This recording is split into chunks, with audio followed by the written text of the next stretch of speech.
Let's give another 2 or 3 minutes to start. Looks like there's a bunch of people outside.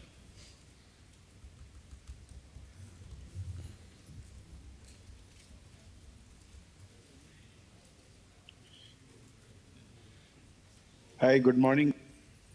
Morning. Morning. Morning. Morning.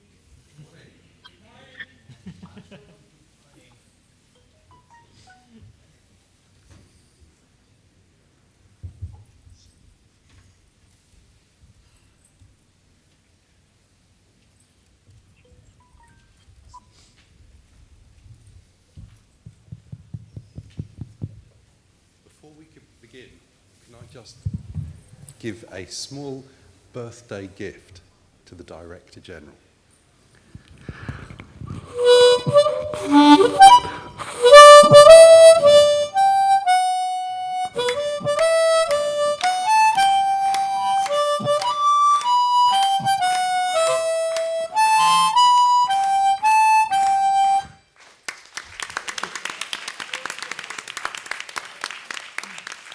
Thank you, George. Thank you. Thank you, George. That is a good start for the day. So welcome, everyone. We'll start now. I'm Gaurav Padet. Pretty clear my name is there. Chair of the APNIC Executive Council. Welcome to the APNIC 49 Annual General Meeting of APNIC today, here in Melbourne, Australia. Before I start, let me do a quick round of introductions. We'll start with the ones who are not here. So, Rajesh. Hello, good morning to everyone. I'm Rajesh Charya. I'm Secretary and the APNIC Executive Council member. One more thing I want to say is that today is my last day as the EC member because I am not recontesting this election. So thank you very much to the community for accepting me and giving me full opportunity. Thank you very much to all the EC also. Thank you, Rajesh. Next, we have Yudong in Beijing. Good morning, everyone.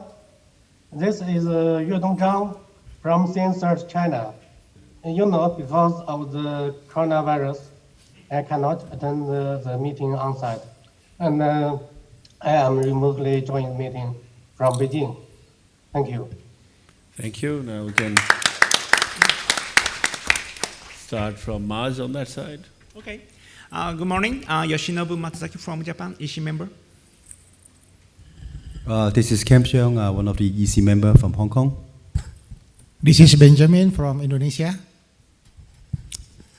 Kenny Huang, Executive Council member and Treasurer from Taipei. And Paul Wilson from APNIC. Thank you, everyone.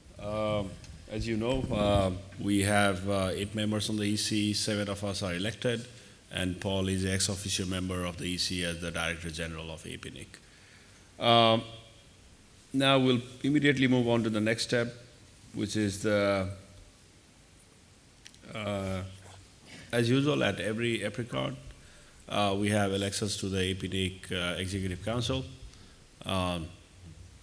3 positions are open this year, and we have 2 retiring members, or 3 retiring members, and 2 not recontesting. So Rajesh and Ben, thank you very much. And then now I would like to request Craig to come and do the election procedures, APNIC EC election procedures for today.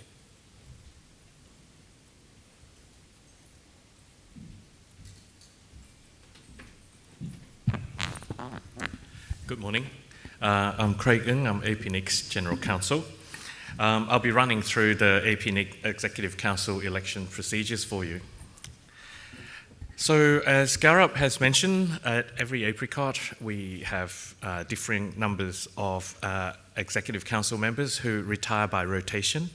At this meeting, there are 3 Executive Council members who are retiring by rotation after having served 2 years.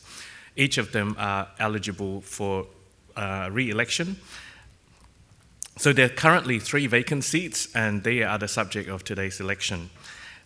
You can see the URL for more information about the election. So this is the timeline leading up to today's election.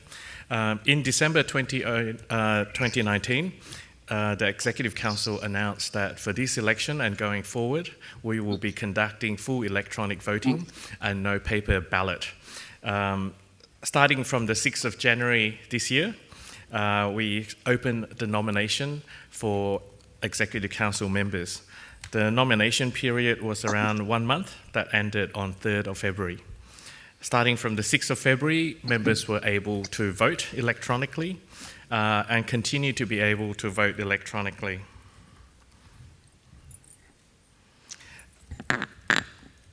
On the 6th of February, we also opened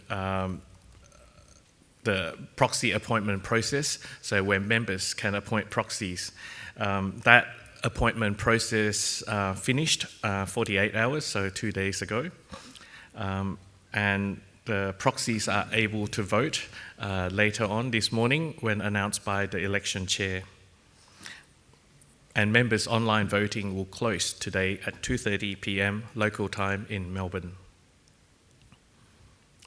So, all APNIC members are able to vote, but the voting must be done by corporate contacts or contacts with voting rights, and by the duly appointed proxies. The numbers of vote that each member has are determined by the membership tiers.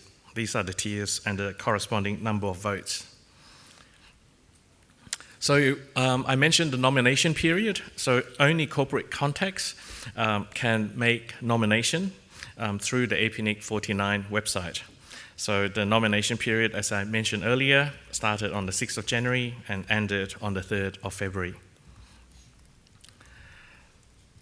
So with our full electronic voting system, we use the Big Pulse voting system, and corporate contacts and contacts with voting rights have been able to vote online and continue to be able to vote online, which will end this afternoon at 2:30 p.m. local time, Melbourne. So all corporate contacts can appoint a proxy to vote on behalf of a member.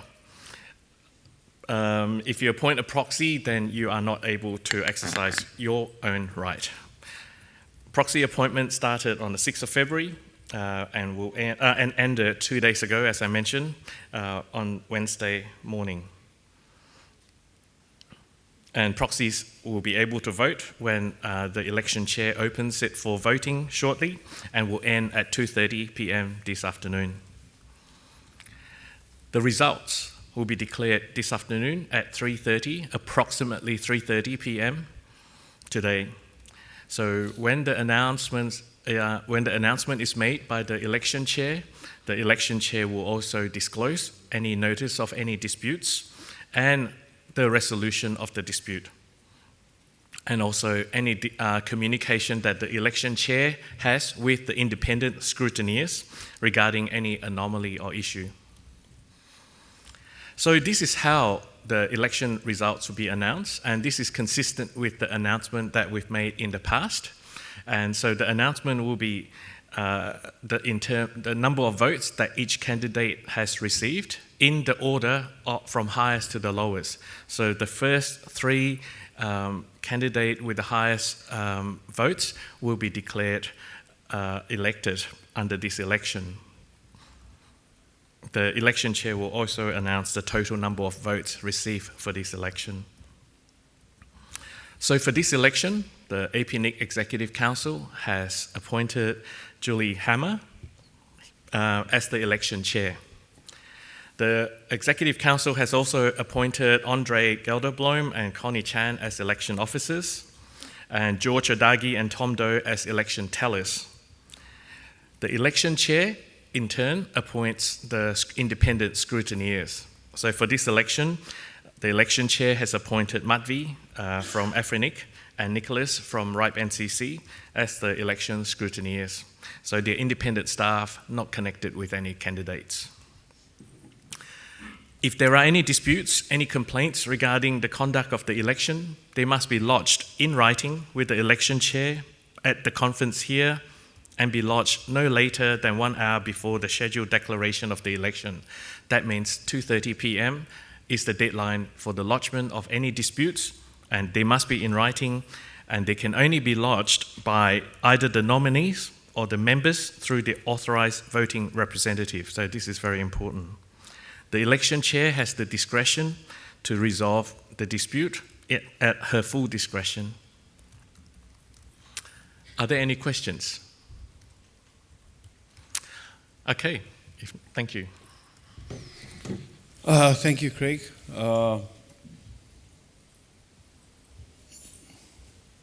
Now I'd like to request Julie Hammer, our election chair, to come and start the election procedures. And I think I'll have to ask Cams to go down. Good morning, everyone. My name is Julie Hammer, and I'm honoured to be appointed by the APNIC Executive Council as the election chair for this election. There are 8 nominees for this election, and I'm going to invite these nominees to come up on the stage one by one to talk for 2 minutes each, to share their vision with you and introduce themselves to you. We will be using a timer to keep track of the time. In the order of their nominations as they were received, the first nominee is Cams Yun, and I'd like to invite Cams to the stage.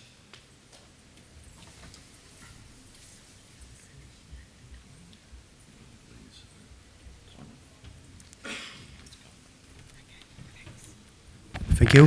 So hello everyone, my name is Cam Young. So I want to introduce a little bit of background in case you don't know me well. So I'm currently a principal network architect of Akamai, which is one of the largest CDN and friendly CDN. So in my company, I'm doing interconnection peering, capacity building, delivering the content to the end users. So I started my career in the internet industry since 2001, where I worked as a IP engineer in Asia Global Crossing, helping the network to build out the infrastructure in the whole Asia. So that's why, since that time, I'm connected not only in Hong Kong, but also trying to grow my connections in Asia.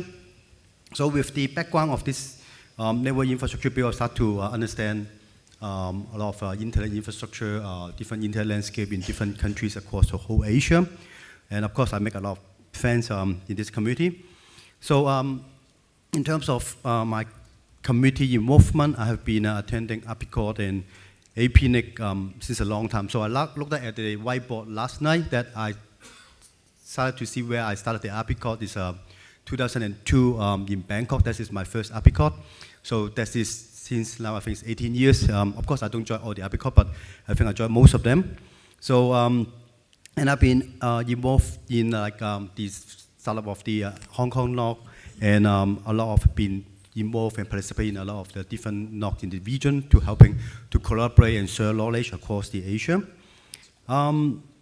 So I've been working in the APNIC EC in the past 4 years.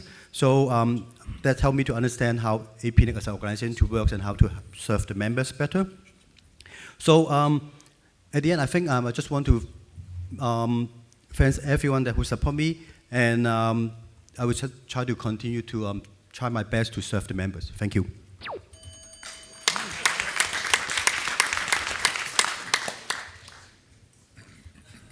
Thank you, Cams. The next nominee is Paul Vinton. Unfortunately, Paul is not here today, but you can see his details on the election website. The next nominee then is Archie Atienza, and I'd like to invite Archie to the stage.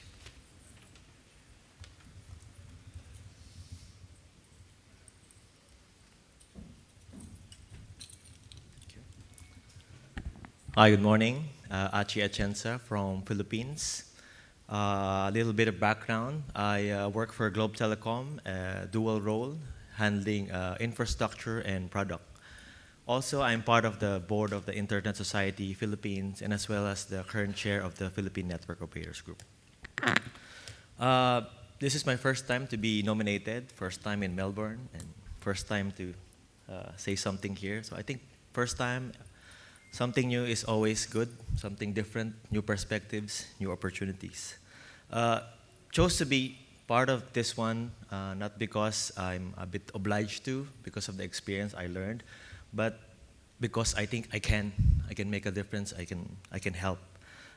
So either way, whether I get elected or not, it's still a win-win for me and for everybody, because you get to work with the community. And more importantly, I get to do what I like. I get to do what I really am good. And you get to have fun. And I think in having fun, you need to put all your smiles together, because we're going to do a selfie. Hey, including everyone. 1, 2, 3, smile. One more thing, since everybody knows you need to have backup, so we need to have another one on the other phone.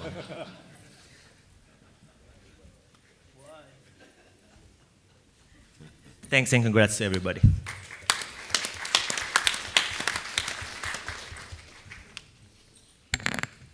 Thank you, Archie. The next nominee is Jay Morris, and unfortunately Jay's not here today either. His details are also on the election website. So the nominee following that is Sumon Ahmed Sabir. I'd like to invite Sumon to the stage.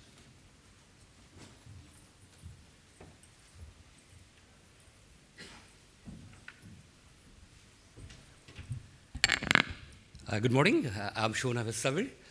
I'm presently working as a CTO of Avatom Limited, Bangladesh, which is one of the largest network service provider, also internet service provider. We serve ISPs and mobile operators for bandwidth and all kinds of connectivity. Prior to joining here, I started my career in the ISP industry as a network engineer, worked as a CTO, CEO in ISPs, and that actually helped me to work together with ISP Association and interact with the government, interact with all the stakeholders related to the internet industry. And I'm fortunate that I get close contact with the NOC community early and involved with SANOG, BIDNOG, and all the regional NOCs, participated as a speaker, instructor, committee members, and I'm the founder chair of BIDNOG, and I'm proud to be the founder member of BDIX, the only internet exchange in Bangladesh, the large internet exchange in Bangladesh, and also the founder chair for BDCert. We thought about security in 2008, and we set it up. I'm also kind of involved with the internet governance area, and fortunately served as a MAG member of UN IGF from 2016 to 2019. Apart from that, I think APNIC plays an important role in the region, and I'm fortunate that I'm serving as a APNIC policy chair for the last few years, and we'll love to serve as EC, and the role of EC is very important for the organization and for the community. I hope with my experience and knowledge, I can better serve there, and I need support for that. Thank you very much.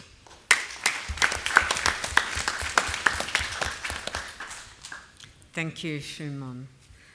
The next nominee is Jamalul Izzah. I'd like to invite Jamalul to the stage.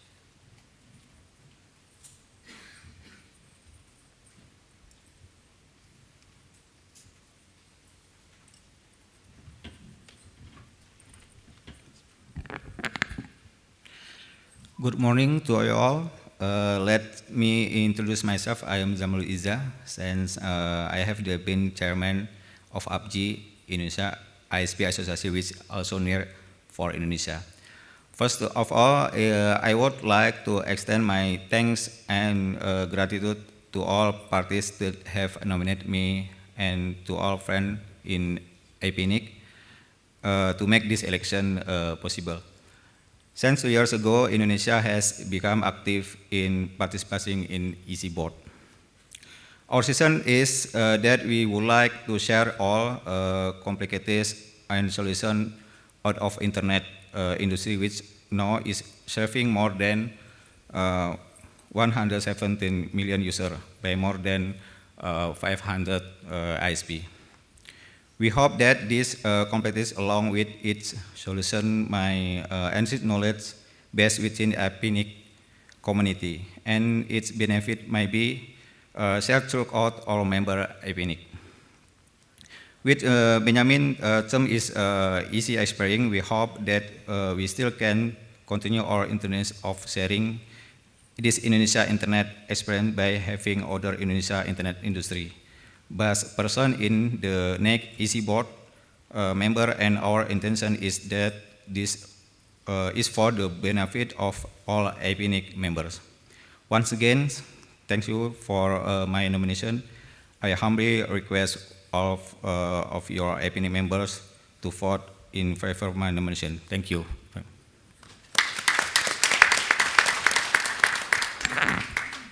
Thank you, Jamalu. The next nominee is Pankaj Chaturvedi. Please, Pankaj, thank you.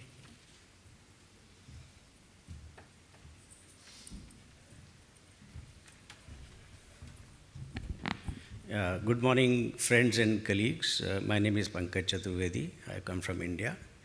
First, I would like to congratulate Apricot and APNIC in conducting such a wonderful event here, despite having such issues which is impacting so many events. So thank you, Paul, thank you, Dr. Philip, and everybody who's involved. So I'm an engineering graduate, passed out in 1989 from an Indian university. I started my career as a maintaining mainframe systems for the Indian Defense Establishment, where I was the Unix administrator and a hardware engineer. For last 20 years, I am associated with the India internet industry, where I've had varied roles, like sales, operations, network design, and finance, basically handling P&L. My current role is I'm the business head for an internet company who has a long distance license, managing the international roaming, long distance, and the internet business. I am also thankful to my colleagues here who nominated me into the ICANN NOMCOM. In addition to that, I am closely associated with various NOGs. I was instrumental in organizing Apricot, SANOGs, and iNOGs in India. Here I am seeking your support in my nominations for the APNIC EC elections, which I feel with my varied experience I can contribute immensely. Thank you very much.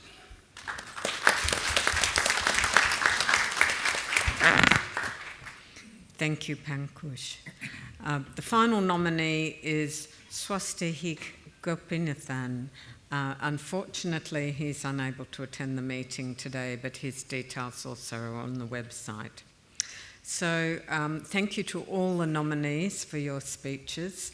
And I'd like to finally remind everyone that voting ends at 2:30 today, and that's UTC plus 11.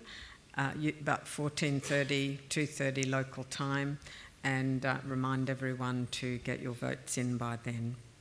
Thank you.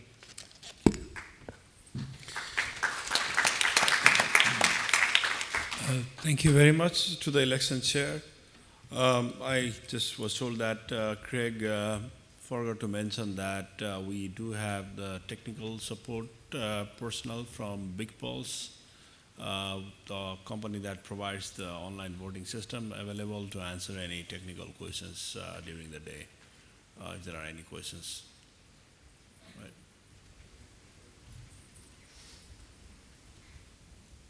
Okay, thank you. If there are no questions, then we will move on to the next presentation, which is from Paul. Thank you very much, Gaurav. Good morning, everyone. I hope you've had a great week so far. This is the last day, and thanks for joining here. So I've got a report from the APNIC Secretariat of the activities that we've been undertaking for the last year, fairly much in the standard form. So I'm starting with a few statistics. The membership of APNIC is reaching 8,000 direct members as of the end of last year.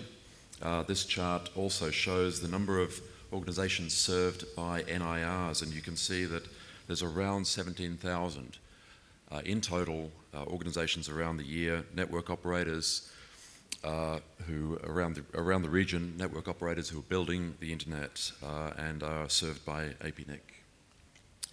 These charts show our activities, fundamental registration allocation activities.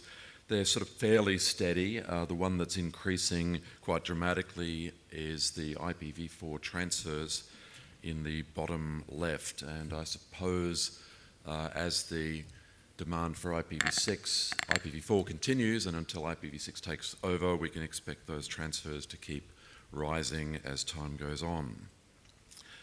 We're taking a look here at the last /8 pool. This is the 103/8 block, which of course started with 100% available back around 2010, and it's been consumed ever since then at a fairly steady rate.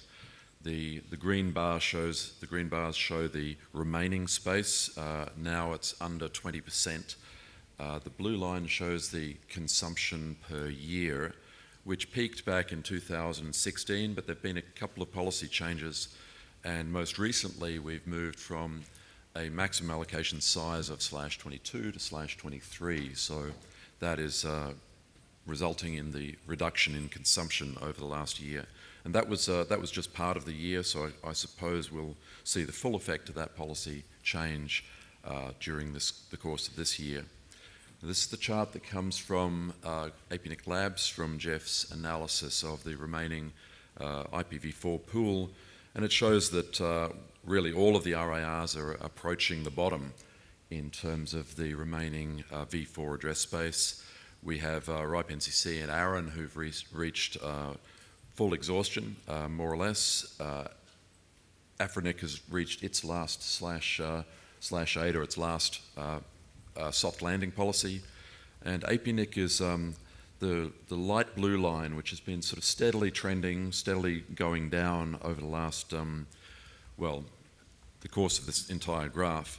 If you look closely, you'll see that in the last year again, the rate of consumption has reduced. So although the trend line here is approaching the bottom at the end of 2020, if we project that forward, we'll see that we've actually got on current consumption, we've actually got a couple more years left of IPv4 consumption. We're tracking also the number of members, the proportion of the APNIC membership with different resource types. The one we're keeping a close eye on here is the number with, or the percentage who are holding IPv6 addresses. That's reaching 64% now, and that's something that's progressively trending upwards.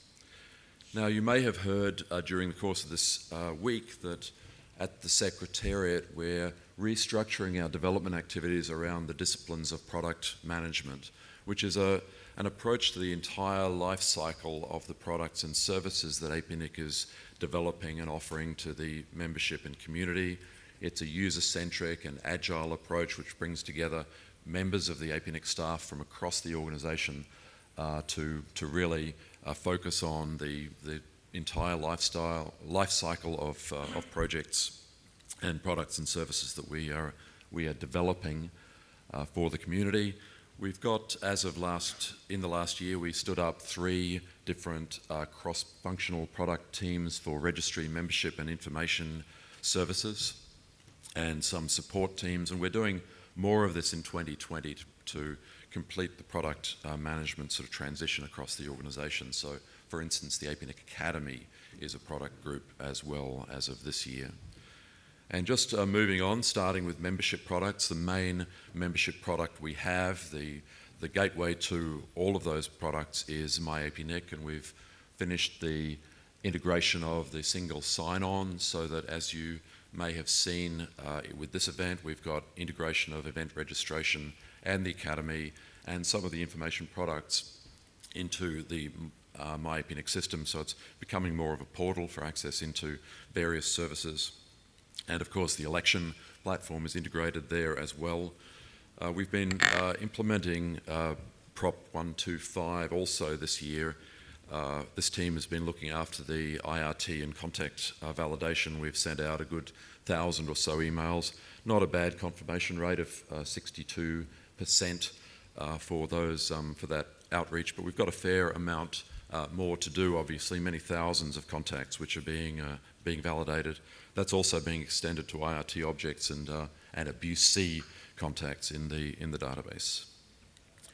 Now, something that we were asked to pay some attention to as a result of the last APNIC survey is the possibility of reclamation of unused IPv4 address space. And we do have a fairly large proportion of IPv4 space which is in the APNIC pools but is not routed. And so while some of that space may be in use, some of it is likely to be a candidate for reclamation and for reallocation to members. So that was, as I said, that was a question in the 2018 survey, and we had a 57% support for that activity from APNIC members. So it's a priority for this year, and we started that last year looking at how we would be identifying the holders of that apparently or possibly unused address space, how we would be going about making contact and encouraging the holders to either return that address space to APNIC if it's not needed, or at least put it onto the market so that it goes back into circulation, and in that way it can get back out to the APNIC community. Now, the registry product group includes WHOIS, of course. It includes RDAP, the Registration Data Access Protocol. And so we're doing a lot of work on RDAP as the sort of modern way to provide registration data through, an API, a programmatic, more structured, more modern way of providing that data. Of course, WHOIS dates back to 1983, so it's about time that we were looking at the next generation. And that RDAP is being deployed to the cloud so that it's much more accessible. We're looking at, in particular, one of the benefits of RDAP is to be able to integrate various registration databases, and we're doing a lot of work with the NIRs. And I want to thank the NIRs for the collaboration we've had over the last year in ensuring that the entire APNIC regional WHOIS data, registration data, can be accessible through RDAP. There's some work that's going on with the other RIRs as well, particularly with the Engineering Coordination Group, on improving the RDAP profile, which is in use by the RIRs, so that we really have a consistent approach across all of the RIRs to the format, the standards, the conventions of the registration data there. WHOIS, of course, we're continuing to work with WHOIS. It's still the major way of delivering registration data. Again, working with the NIRs to make sure that we've got a consistent approach to the registration of resources across the region. Quite a few improvements there. We're doing a bit of automation with API specifications, again for NIR integration, doing some cleanup, again in preparation for RDAP as being the way that we can deliver a much better, consistent registration service to the region. The other service that we regard as one of the registry products is RPKI, of course, and RPKI is the way to use cryptographic security, to put cryptographic security essentially against registration records so that those things can be validated more effectively. Again, working quite hard with the NIRs to make sure that the NIRs can provide RPKI services in their respective economies. We're working to implement the new policy proposal 132, which is about providing a ROA, a route origin authorization, especially for unused address space under AS0. That's a standard that's come through the IETF and has been approved for implementation at APNIC. We're doing some work in the IETF as well with defining something called a resource tagged attestation, which is another way of using RPKI records to sign objects like letters of authority and similar things to make better use and more extensive use of RPKI certificates. We're doing a lot of work on promoting RPKI. It's a component of the manners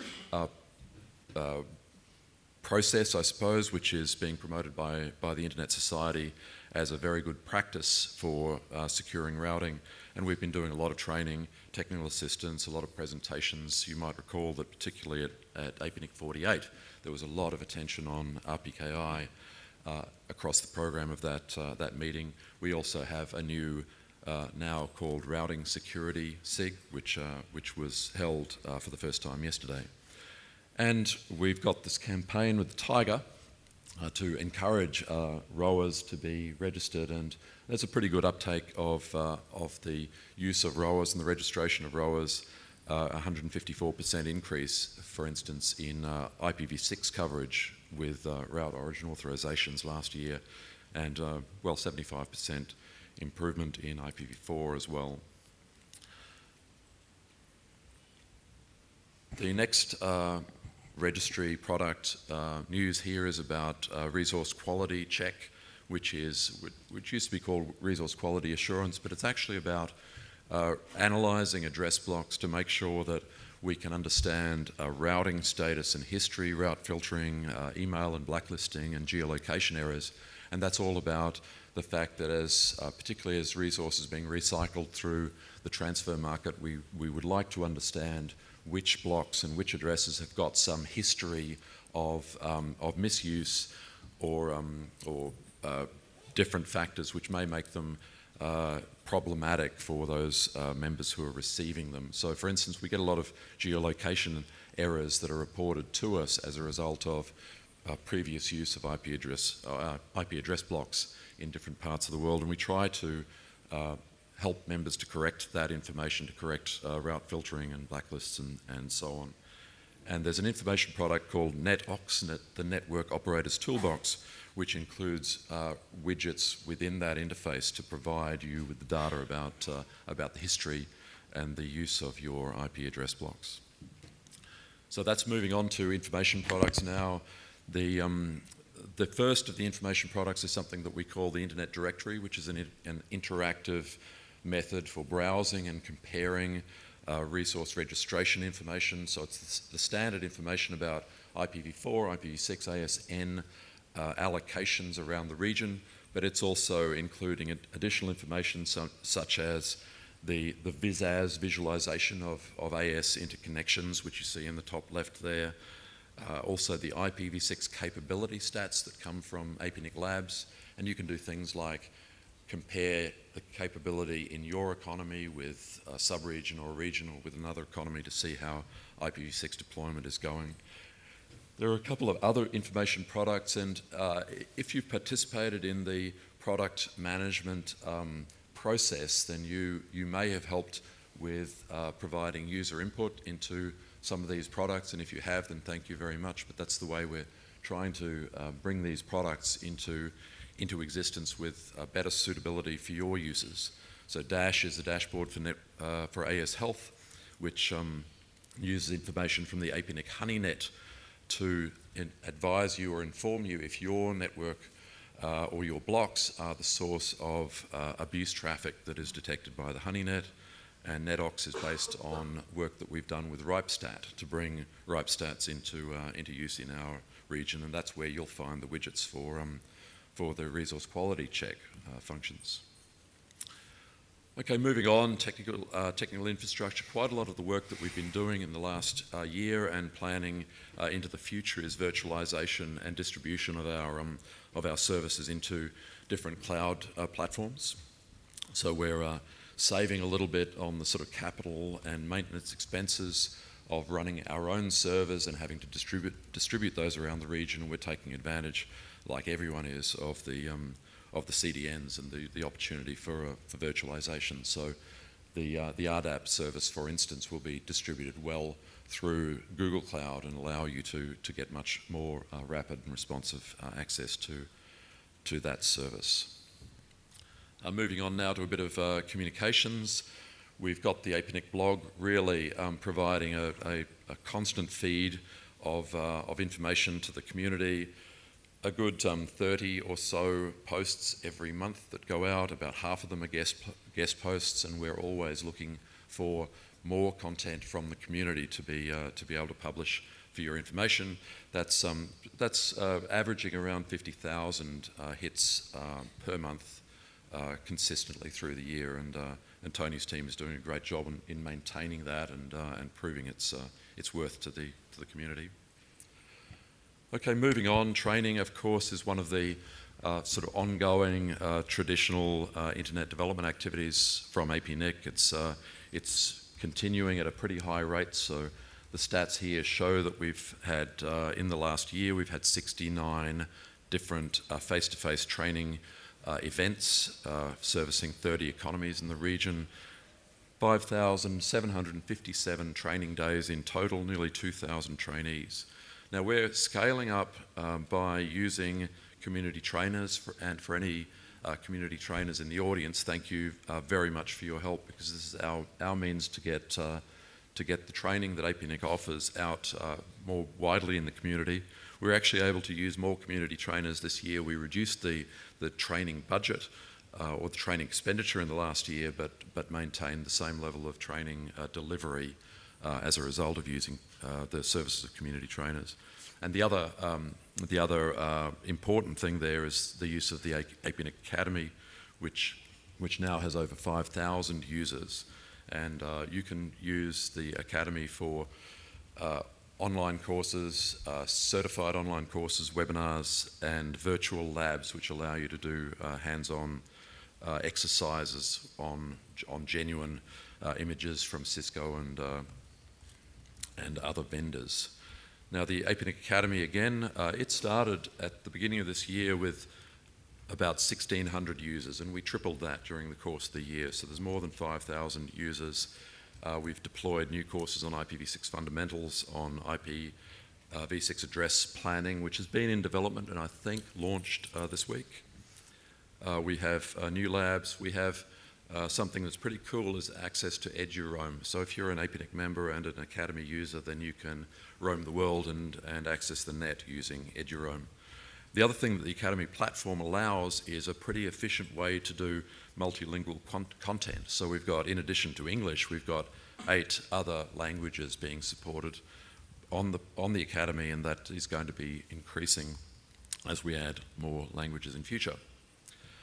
Okay, APNIC conferences such as the one that we're at the moment. We had 2 last year, of course, and attracted a good 1,200 attendees from across the region. We're doing new stuff like hackathons, which are pretty popular. We're attracting quite a few other meetings from within the region and around the world. We've been hosting the first technical colloquia at our meetings. They've now become a sort of security track as a regular feature of the conferences. The fellowships are going quite well. For instance, at APNIC 48, we had 52 fellows and a 50-50 gender ratio for fellows, which we're pretty proud of, and also bringing youth fellows as well to try and encourage the next generation of participation in this whole process. This week, like last week, we had a careers BOF, so for next generation participants, trying to help with and promote some networking around career development. Technical community activities, I mean, we've got 25 NOGs around the region now that we support, and that number is increasing as new NOGs are formed, and some of the sort of nascent NOGs are reinvigorated. Root servers being installed around the region, still at a fairly low rate, but where we have a request or a case for new root servers, for instance, FRoot in Fiji, with RIPE NCC, 4 K-root servers installed over the last year, and it's quite nice that we've made a new agreement with the WIDE project in Japan for working on accelerating the M-root deployment around the region. So M is the only root operator through WIDE in the Asia-Pacific region, so it's really nice to be able to work together to improve the distribution of M. R&E networks, we're working internationally with the Jeon network on providing training at APAN meetings. We're helping, Jamie's co-chairing APAN's security working group. We've worked together with AI3 and School of the Internet in Asia, research and education training through Asia Connect as well. So the end-to-end community is still very important to the APNIC region, and we're trying to do what we can to support those members of our community. Now, IPv6 has traditionally been about the highest level of demand from members for training and support and information, and we're still promoting and helping with IPv6 deployment. The APNIC Labs statistics for IPv6 capability around the world show that Asia Pacific is better than average, and we're reaching nearly 30% of capability at the end user level for access to IPv6 or use of IPv6 in the Asia Pacific, which is pretty good. But there's still 70% to go. We're doing specifically IPv6 training quite actively. We've got the 2 courses that I mentioned on the APNIC Academy, using the blog to bring new views and information about IPv6, working with our community trainers on IPv6 technical assistance where we can. So IPv6 is popular, but actually security is more popular. So in the last few years, we found through the APNIC survey that our members are more and more concerned about security. And in our case, I mean, there's a lot of different dimensions to security, but in the case of our community and APNIC's ability to help, it's all about infrastructure security, about routing and addressing security. So this is where we're really seeing a lot of interest in mitigating routing security problems through RPKI. We're networking with the community through the first group, holding webinars. There's the HoneyNet, and those of you who are assisting with the HoneyNet, thank you very much for that. And of course the blog is a way to publish more useful information about security challenges that we face. So moving on to the sort of engagement side, I mean, APNIC spends quite a lot of time trying to inform and update different parts of the sort of global community and the regional, what we call the multi-stakeholder community, outside of the technical operators who we are serving directly. We're very interested in making sure that, that governments and intergovernmental organisations, or IGOs, around the world, and particularly around the region, have got a good understanding of what APNIC does and the importance of some of the issues that we deal with. So it's ASEAN, it's APT, the Asia Pacific Telecommunity, which is an ITU, which exists under the ITU framework. We were at the Global Symposium for Regulators that was held by the ITU in Vanuatu last year. Things like the Singapore International Cyber Week, the Pacific Regional Policy Forum, which was held in Tonga, and APEC Tel 60, which marked 10 years of engagement by APNIC in the APEC Tel group. And we've spent most of that time promoting IPv6 awareness in the APEC Tel group, and more these days, as I said before, on security, which is becoming everyone's concern. Under the Internet Governance banner, I mean, that's a reference to the process of managing the growth and development of the internet across the community, linking together between the technical community, which we all occupy, with the governmental community, with the broader community. So we've supported the Asia Pacific Regional IGF in the last year. That was held outside of the traditional APNIC region, but it was held in Vladivostok in Russia. They were selected as the successful host for APR IGF last year. This year it's coming up in Nepal. It's very good to see national IGF events. So this is where a national community, often with the involvement of the network operators groups, would be coming together to work together and to try and improve and inform internet management, internet policy, government approach to internet in different countries. So after the regional IGF was held in Vanuatu a couple of years ago, there was a national Vanuatu IGF which was formed, which is a very good development for that small country. So there are national IGFs in India, Bangladesh, Australia, New Zealand, quite a few countries these days, Japan as well. And one of the activities around the national IGFs is often the schools of internet governance. So there's another channel there for educating and for reaching out to the community, and often to the youth community, to try and prompt some interest in this rather esoteric sort of topic of internet governance policy and management. And of course, there's a global IGF that happens each year. The APNIC Foundation, I often describe it as a fundraising arm for APNIC. Since APNIC was started many years ago, we've been spending roughly about 20% of the budget on training and technical development, technical assistance and so on.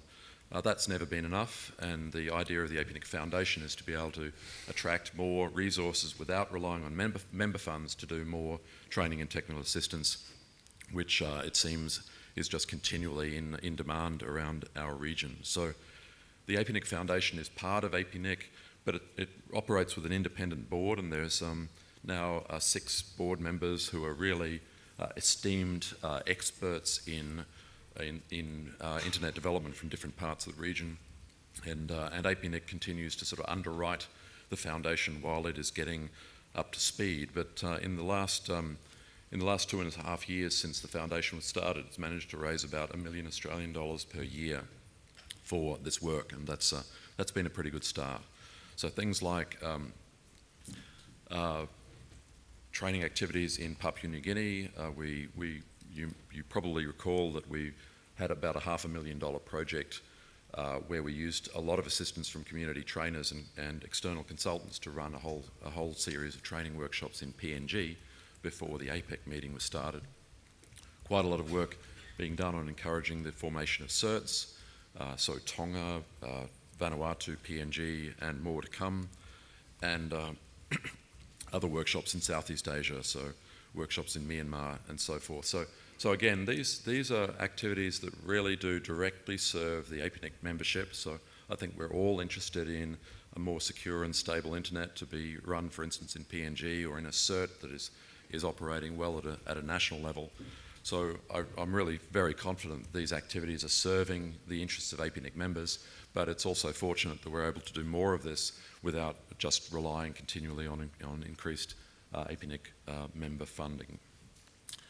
Okay, APNIC Labs, the chart on the left there is probably fairly familiar, but it's showing you the steady rise of IPv6 capability in the region, now very close to 29% at a regional level. But Labs is involved with a lot of other work, particularly these days with ICANN, with the ICANN Root Server Advisory Committee and the SSAC, the Security and Stability Advisory Committee, working on DNSSEC, DNS security and DNS analysis and measurement issues in particular. We're working as usual closely with the other 4 RIRs around the world. It's very nice to see the new CEO of APNIC here this week. We've provided quite a bit of support to APNIC over the last year as well, but we have coordination with the RIRs through the different coordination groups for engineering and communications, registration services.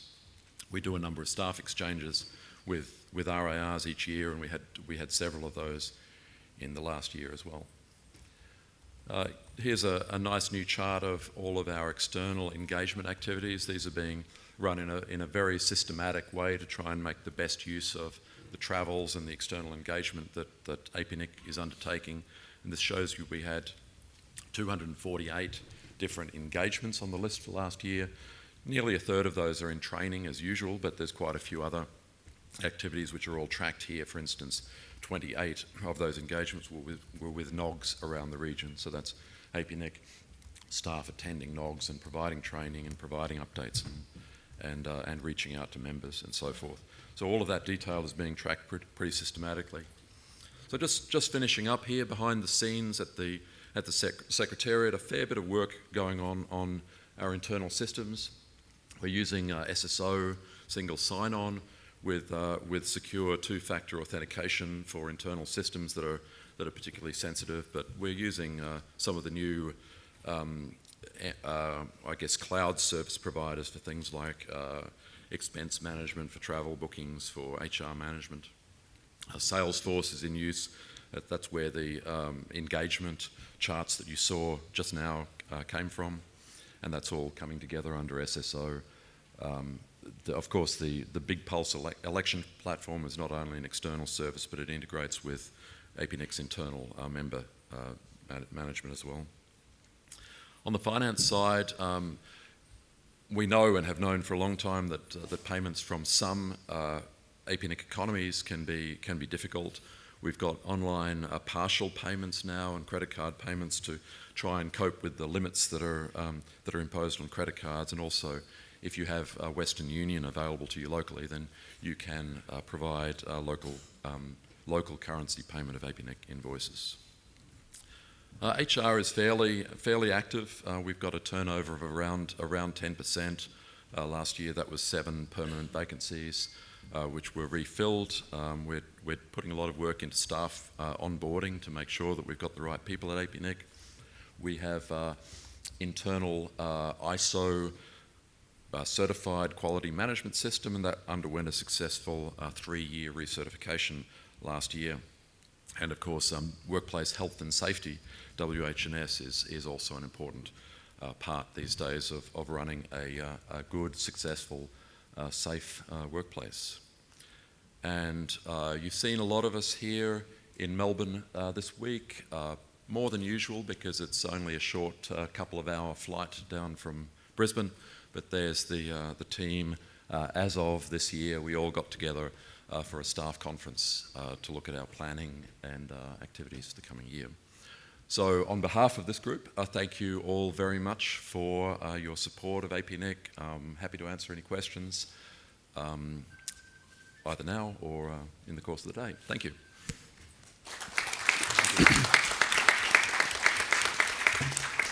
Thank you, Paul. And for a while I thought, which cricket team is that? As usual, any questions on this? We do have a short open mic here on the Secretariat activities so far. So when you come to the mic, please do identify yourself, and then up you go. Thank you. Brajesh Jain from ISP Association India. Thank you, Paul, for detailed report. I was curious to know there was a 5/8s which are not routed as per the presentation. We know that each /8 is about 16 million IP addresses.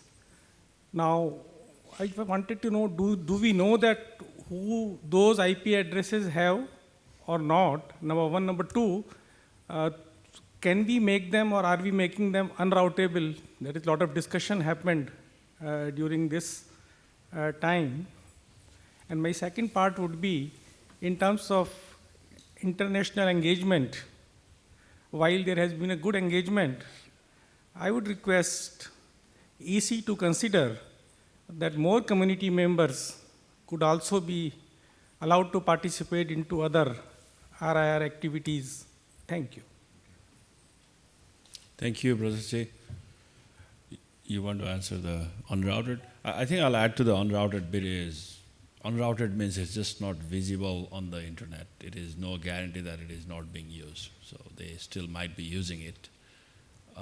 So there is no, reason to believe that they are not using it right now. And, Secretary will follow up and see how we can look into inside of that. So, and there are a lot of addresses, V4, that are not visible on the internet today, but are known to be genuinely in use inside those networks. So, yeah. If you permit me, when I checked with PTI, they say that there are no addresses which are not in the RIR system. Now, these 5/8s, are they in RIR system in APNIC or not in RIR system? So far as I consider, since we do not know the owners, they are not in the, while RIR, APNIC knows them, but they are not in the registry system. There is no record of them. Right. APNIC has got, I think, around 42/8s in our inventory registered under APNIC and managed by APNIC. And of those, we have counted around 5/8s which have been allocated. They are registered, they're not routed. And as Gaurav said, I mean, being unrouted doesn't necessarily mean they're unused, but the effort, which is not a trivial effort, is to be in contact with, and often they're historical and quite early registrations, to be in contact with the holders of those registrations to try and establish whether or not the holders are using the address space. In many cases, I mean, we're sure that in many cases that address space will have been forgotten or will have fallen out of use, and it can be recycled. Now, whether or not it's reclaimed into the APNIC pool, we don't know, because once someone realises that they have an asset like that, they may or may not be interested to return it. But if it is available then to be put onto the market by that address holder, then that's better than having it unused completely. So yeah, the five /8s approximately are within the APNIC pools, and that's what we're focusing on in the next year, to see whether we can get in touch with the holders of that address space and get it back into use. It's as you know, obviously, it's a very substantial amount of address space, but we do know that a fair amount of it is also in use in a private sense, in that it's being used with networks that are actually not internet connected, and that's also regarded as a legitimate use. Thank you. Thanks, Rajesh. And the second part, if you could, more participation in other regions. Thank you. Okay, thank you. Any other suggestions, or? If not, then we can go for an earlier coffee break. Reminder to do your voting, because we have only today to do it. And then we'll come back here at 11:30. So you have roughly 52 minutes for a break. Unless we want to bring something forward. I mean, we can bring the policy SIG report forward, but they're not ready yet. So, which one?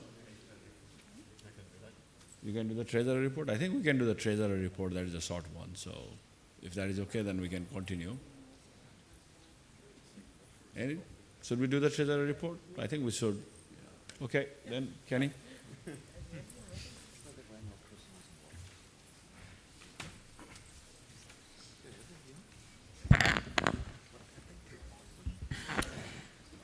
Good morning, Kenny Huang, APNIC EC and Treasurer.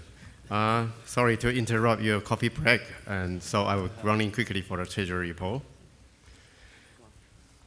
So as tradition, the Treasury report was split into two parts. The first part was year 2019 financial report. Second part will be 2020 budget and activity plan. So starting from the first one, so here is a summary of the all activity, including operating surplus of 291,000, exceeding budget by 47,000, and operating revenue is 92,000 above budget. Expense 46,000 above budget. Equity position increased by 1,904,000. That's roughly around 7% of the equity position increase. Fair value surplus on financial asset is 2,169,000. And financial stability measure at 16.05 months of operating expense. So we have successful audit outcome. So here come to a more detailed review on revenue from the operation. And the actual revenue from operation in year 2019 will be operating revenue is 22,234,184 Australian dollars. And the total revenue plus our investment income, total revenue will be $23,286,000. So equivalent to the budget variance compared to how we budget for year 2019, that would be almost 0%. That's consistent with our original budget. So expense from operation in actual year 2019 will be total expense will be $22,974,000. And compared to our budget in year 2019, also the budget variance was 0%. Year 2019 operating surplus will be our operating surplus combined total revenue versus total expense. Our operating surplus was 291,386 Australian dollars. So in total year 2019 financial performance, we have operating surplus, as mentioned, $291,000.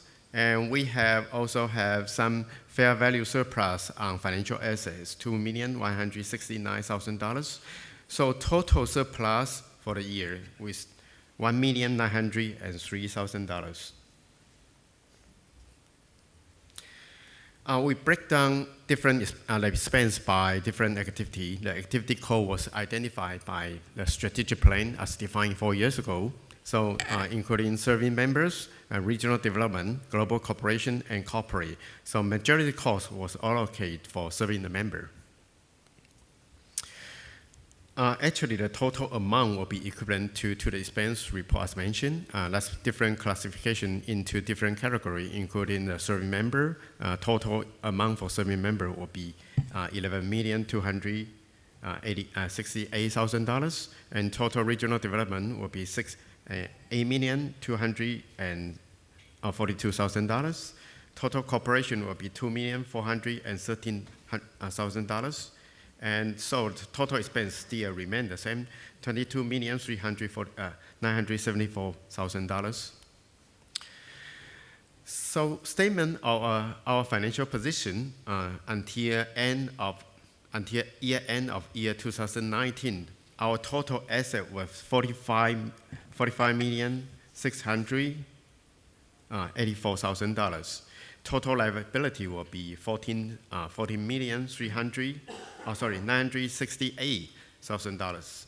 So our net asset on the total equity will be $30,724,000. So APNIC capital reserve, you can observe the majority of capital reserve stay in the financial asset. And the blue card stands for cash, and also we have remains partial reserve on the property. So that's a distribution from year 1998 until year 2019. Financial stability measure, the number of months of expense will be covered by equity would be 16.05 months. That's in terms of the total months of expense will be covered by our net equity. Our membership growth until the end of year 2019, we have 7,776 members. That's a membership growth distribution. A majority members still remain on a very small member and small membership. That's membership by different economy. You can see majority come from Australia, Hong Kong, Bangladesh, and someone else. Audit, APNIC appoint new external auditor as per Executive Council policy in year 2019. Deloitte undertook the audit of year 2019 account, the first year of their 5-year term as APNIC auditor. So we have successful audit outcome. So go to the second part, year 2020 budget and activity plan. Our budget process in the year 2020 activity plan and priority list driven by the input from either Executive Council strategic guidance and also APNIC existing operational commitment. We are based on the bottom-up, zero-based expense budgeting. So revenue derived from detailed analysis of membership database and income forecast.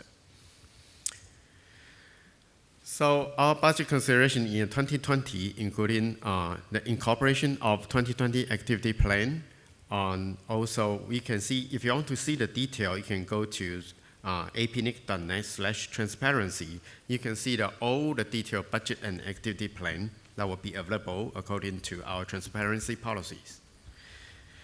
The budget in year 2020, the approved year 2020 budget include operating expenditure of $22,953,000, revenue of $24,869,000, operating surplus of Australian dollar $576,000. The capex capital expenditure requirement of Australian dollars $736,000. The budget revenue in the year 2020, including the membership fee, you can see the column on the covered by the red color. Year 2000, we have included membership fee and also some of the other investment fee, investment income.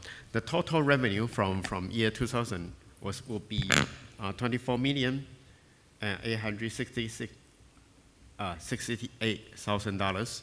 That will be about 6.9% increase compared to last year. The budget expense, according to year 2020, total amount of budget expense was $293,000. That will be a 5.7% increase compared to last year. So operating surplus or deficit in our budget plan, operating surplus will be $576,210. The capex expenditure on 2020, the budget for capex will be $738,000. As Paul mentioned in the Secretariat report, we have another new strategic plan from 2020 to 2024, and the breakdown for our activity into different work streams. So including the membership work stream and registry work stream and development work stream, corporation information work stream, and capacity building work stream.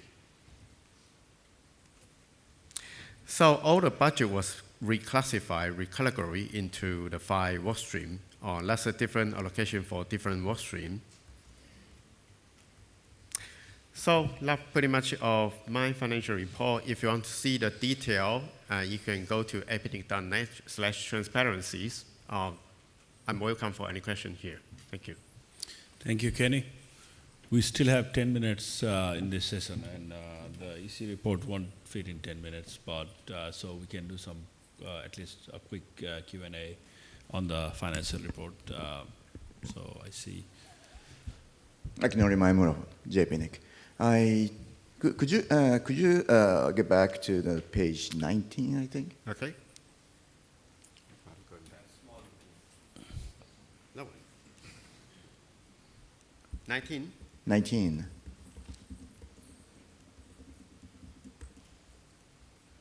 This one? Yeah, this is that. Yeah. I'd like to make clear that what is the meaning of the bottom-up zero-based expense budgeting?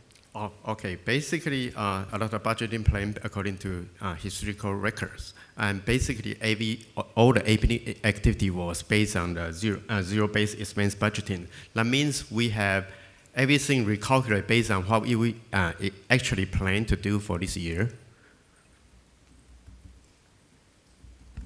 Again, I don't really get it. So, can I reiterate, please?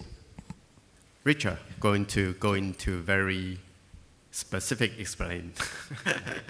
Look, when we talk about zero-based budgeting, we're essentially saying we don't take what we did the year before and add on a percentage. We actually go back and look at individual budget line items, and where we know what the actual cost will be, we base it on that. So, a lot of organisations take, say, an expense item and they might add 2.5% for CPI. We actually look back to zero. We get all the directors and their teams to go through every item in the budget and input the correct amount for the year. So making the budget by the compiling up the actual need, is that correct? Actual needs, yeah. Okay. Yeah. Thank you very much. Okay.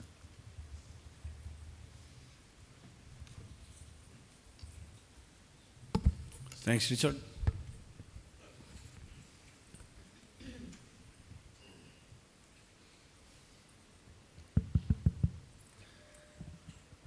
Aftab Siddiqui. That's on page number, I don't know, 10, yes. Okay. Expenses by activity. it says the member training actual, so budgeted was 2 million, and the actual expense was 1.8. Would you like to explain what happened there? Go back to page 10. Sorry, page 10. I have to have a good question, well observed. The most difficult recruiting that APNIC does is trainers, and we had at least 3 months of a training vacancy at APNIC during the recruitment process. It took a long time and a lot of work to find the training staff that we needed.